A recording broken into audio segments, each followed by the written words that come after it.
welcome back to another video. Today I'm about to be back into some llama arts animations. I watched myself do some of them, so I actually want to check them out. Because I haven't seen any of them yet. Or I haven't seen all of them. I've only seen about 2 or 3 of them. Go and check some of them out. And tell me if I want me to react to more stuff. I'm going to react to about 3 or 4 up here. Probably 5. Okay, so let's go.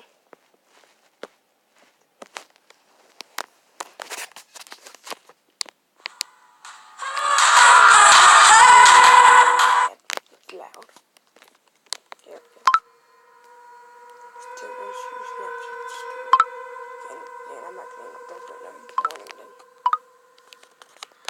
This is a short but terrifying story of something that happened when I was Snapchatting a friend. I'm pretty young, I'm only 13, still in middle school. A girl I really liked had just recently started snapping me selfie pictures, and we started messaging each other for a few nights. One night when I was watching TV, she sent me a snap of herself laying in her bed without a caption. I sent a message saying, "What's up?" She sent another identical picture, this time with a caption saying, "Not much, you?" She set the timer to 10 seconds, so it gave me plenty of time to analyze the picture, including her bedroom in the background, and the dark outline of a person standing by her window. I quickly sent a response message, saying, "Is that your brother by the window?" She sent another identical snap, this time captioned, "What do you mean?" In this picture, the figure at the window was closer, and I could see a hand pressed up against the glass. I closed the snap before the timer even ran out so I could tell her quicker. I said, "There's somebody at your window, turn around." She opened my snap almost immediately, and then I didn't hear from her again on the app. I grew more and more worried as the minutes passed. I texted her a few times to no avail. I tried calling her a few times to no avail as well. I didn't know her house phone number, otherwise I would have called her parents. It wasn't until midnight when I was already laying in bed that she finally texted me back. She explained the whole situation. As soon as she looked at her window and saw the person standing there, she screamed. And that caused the person, who turned out to be a 20-something-year-old man, to open the window and jump into the room. From there, she ran to her parents' room and woke her dad, who went to her room to find nothing but an open window. It wasn't exactly a personal story of mine, but it freaks me out nonetheless, knowing that the only thing that saved my friend from whatever could have happened was the fact that I was able to see the window through her selfies, unbeknownst to the creeper at her window. Well, that was a weird one. Okay, bathroom. Store airport. Okay. Sorry.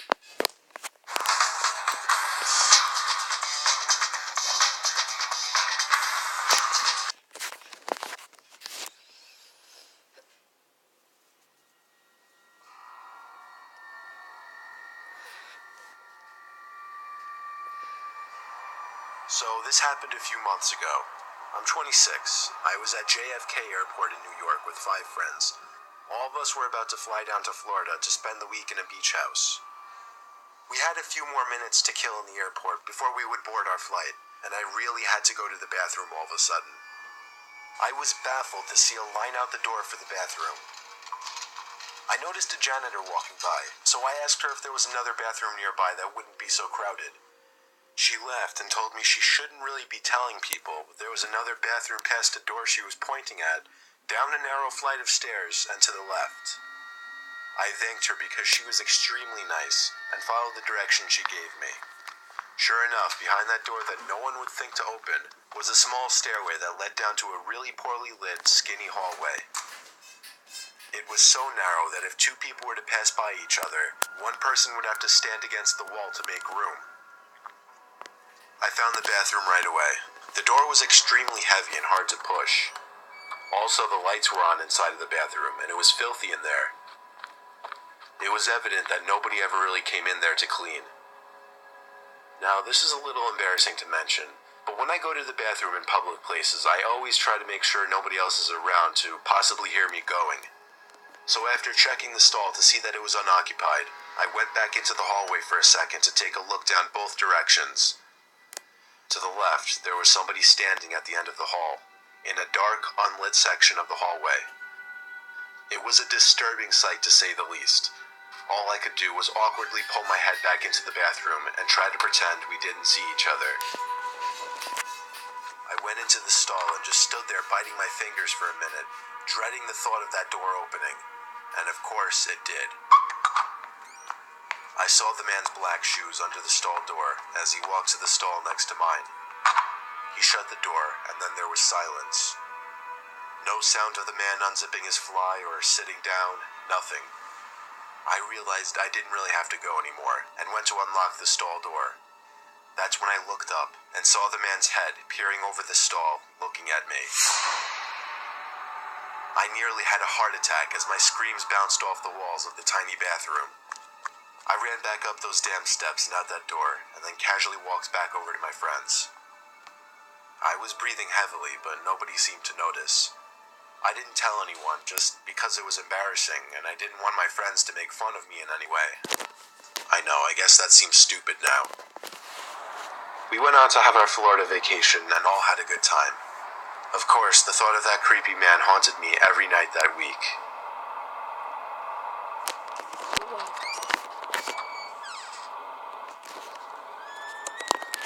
No, it was creepy. That's a pool story.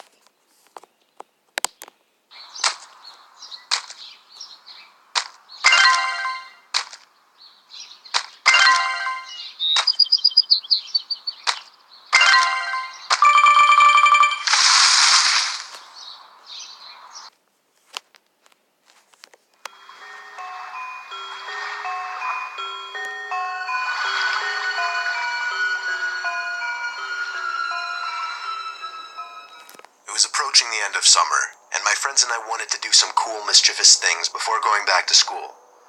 So, we had the genius idea one night to sneak into a nearby community pool. It was actually only a couple blocks away. It's right smack in the middle of a residential area, so instead of sitting on a main road or something, it actually just sat around a bunch of houses on a quiet road.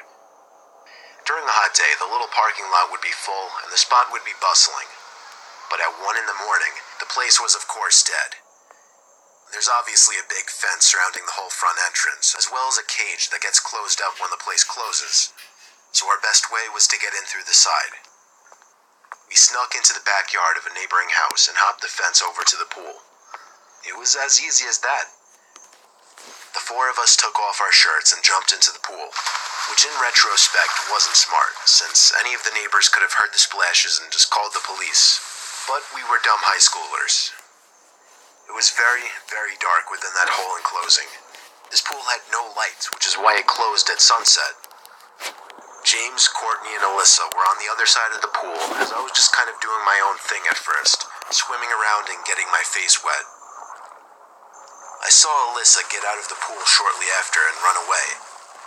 I swam over to see what was going on. She was just going to the water fountain, though. The three of us just bopped around in the water for a bit, and eventually we heard Alyssa jump back into the pool from the other side. It was too dark to see much more than her black hair covering her face. But just then we heard Alyssa playfully call something to us as she was walking back to the pool. The three of us in the pool looked at each other. I know they were doing the same thing as me, counting heads. There were three of us on this side of the pool, and here came Alyssa walking over to our side. So who was that on the other side? Alyssa got in, but the three of us were distracted, looking at the head bopping around the water across the pool. James said across the pool, "Who is that?" Not even 2 seconds later, the head went underwater and disappeared from view. We took this time to whisper to each other, mostly things like, what should we do? What if that's security? And should we run? Suddenly I felt something grab my leg with force and tried pulling me down into the water. I kicked, splashed, and yelled for help. James came over to pull me out of the pool, while the girls were already running for it, screaming.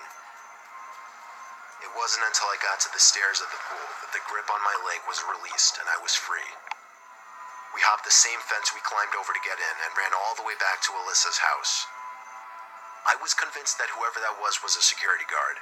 That is, until they literally tried to pull me under the water. We don't know what to think. There are a few possibilities. Maybe it was just another kid messing with us. Maybe it was a security guard who went way too far. Or, most likely, it was a dangerous person who had ill intent.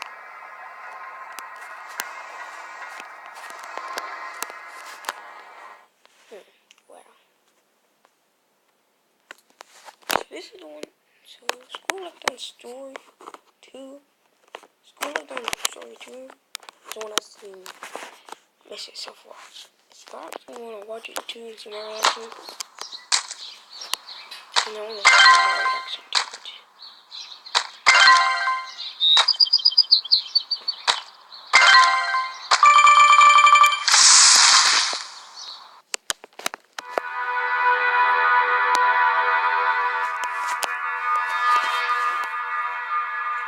I'm 22 years old, fresh out of college, and I recently got a job at my old high school as a sort of computer intern in the school basement. The basement of the school is very messy and disorganized, but there is a small 3-person office that's actually very nice down there. It has 3 nice big desks, 2 mini fridges, a flat-screen TV mounted on the wall, and oh so satisfying air conditioning, a luxury the students and teachers cannot enjoy in the school. And of course, all the school servers and other computery stuff. I got the job because 3 of my old computer teachers flat out adored me. I could actually consider them as real friends, not just teacher figures. So they all helped tremendously in landing me this job. It's been great. Until something that happened a few weeks ago. My 2 co-workers that shared the office with me, Dave and Gary, weren't in the office at the time. They were upstairs working on papers or whatever. I was eating my sandwich during my lunch break when I got a phone call from one of the women in the front office telling me the school was on lockdown and that somebody, possibly armed, had entered the school. There wasn't much that I could do other than turn off the lights because, surprisingly, as nice as this little office was, it didn't have an actual door to it, just a big opening, and the door to the whole basement didn't even have a working lock. For my own safety, I did turn off all the lights in the office and my computer screen. I kept my phone on the desk, texting both Gary and Dave, but they wouldn't respond. I sat down there in the dark, playing games on my phone for like 20 minutes, waiting for the call from up front to tell me to resume working. I had no idea what was happening. I couldn't hear what was going on upstairs from down here. But I was not allowed to make any calls until I was informed that the lockdown was over. Then, the noisy basement door opened. As the creaking echoed across the basement and into my office, I sat up from my seat, wondering if I should call out Gary or Dave. I was eager to get some info from them. Someone then came running down the stairs, and their footsteps were approaching my office. I pushed away my chair and crawled under my desk. Somebody entered the office but did not turn on the lights. There was just silence. I can't even describe the fear I was experiencing. I felt like if I made one sudden noise, I'd be a dead man. Suddenly, my phone dinged as I got a text message. I felt my entire world shrivel up and die at that one moment as I clenched my teeth in fear. Footsteps suddenly moved closer to me until I finally dove out from under the desk in capitulation, begging whoever it was not to kill me. And just then, someone grabbed my arm and pulled me up. It was some guy in a red plaid button-up, jeans, and a reddish-black cap. He told me, "It's okay, I'm just down here hiding with you." "What's going on up there?" I whispered to him. He kind of ignored my question and asked me if there's an exit down here. I told him, "Yeah, around that way." Before he could do anything else, I asked him, "Who are you?" There was a brief moment of silence before he started explaining he was coming in to pick up his son when a teacher told him to hide. After his explanation, I checked my phone and saw the text I received was from Dave. It said, "Dude, this is fucking crazy. Some guy with a gun shot Mr. Buckley. He's wearing a red shirt and a hat. Whatever you do, don't come upstairs." I was about to reread that text out loud to the man, until I realized. I looked up and felt my stomach sink. The man seemed to catch on to my suspicious stare. Panicking, all I could think to do was to run for the upstairs. A gunshot echoed through the basement, and I could hear the bullet ricochet off something metal in the darkness. But thank God the bullet missed me, and I made it upstairs. Fortunately, police were waiting at all exits, including the basement exit, and caught the man the second he opened the door. More good news. Our teacher, Mr. Buckley, survived the gunshot. It was later determined that the man and Mr. Buckley had some beef for whatever reason, but that was never revealed. All we know is that Mr. Buckley couldn't have done anything that would have warranted this kind of reaction. And I know that the sound of that gunshot will forever echo in my mind.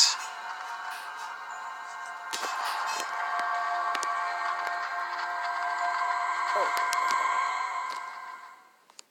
I'm about to watch one more. A Christmas Eve horror story. Christmas Eve isn't that bad. Okay, it's a Christmas Eve horror story. Mr. Lemon. I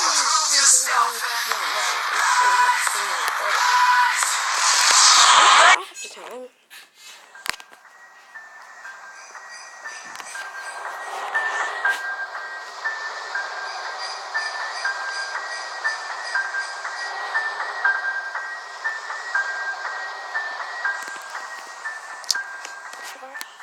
That music.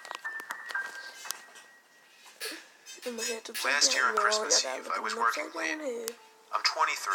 I work in New York City and commute home every day on the train.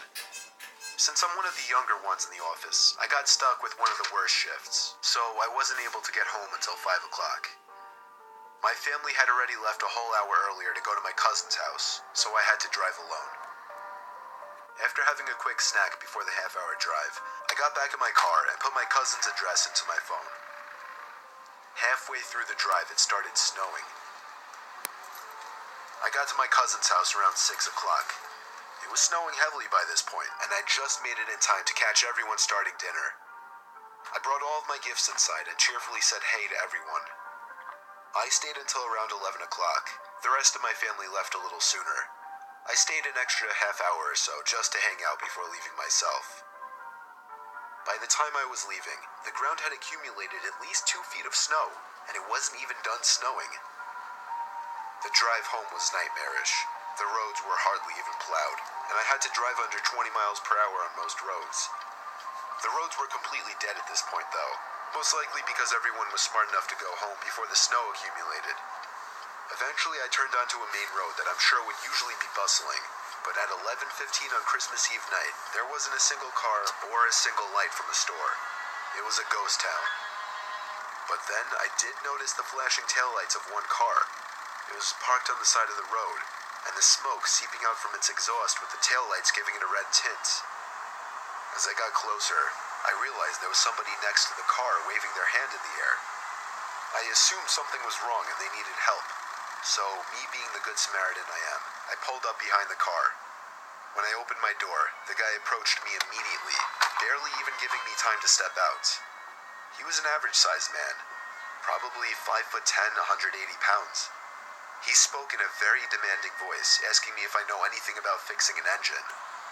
I told him I didn't know much about cars. The guy responded very quickly to everything I said. He told me it's fine. He went inside of his car for a second, popped open his trunk, came back out, and told me to just wait by the trunk for a second. I had no idea what he wanted me to do. I was really confused. He walked over to the front of his car, and I heard him open the hood.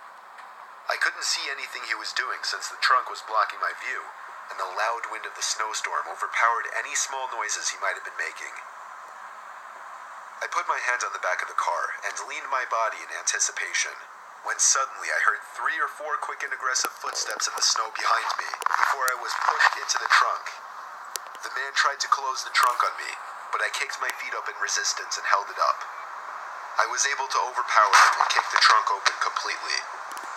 As I took advantage of the few seconds I had to get out of the trunk, I took out my keys. He tried to grab me now, and I dug my house key right into his neck. He fell to his knees and his scream echoed down the deserted street. I was in my car and halfway down the road before he could even get up from his knees. A little further down, I called 911 and reported the guy. I came back in 10 minutes to find blue and red lights illuminating the windows of the deserted stores. The police held him until the ambulance arrived for him. I watched the whole thing, and nothing ever felt better in my life. I got home safely half an hour later and told my family everything. I was still very shaken that Christmas, and this remains possibly the most horrific thing I've ever experienced.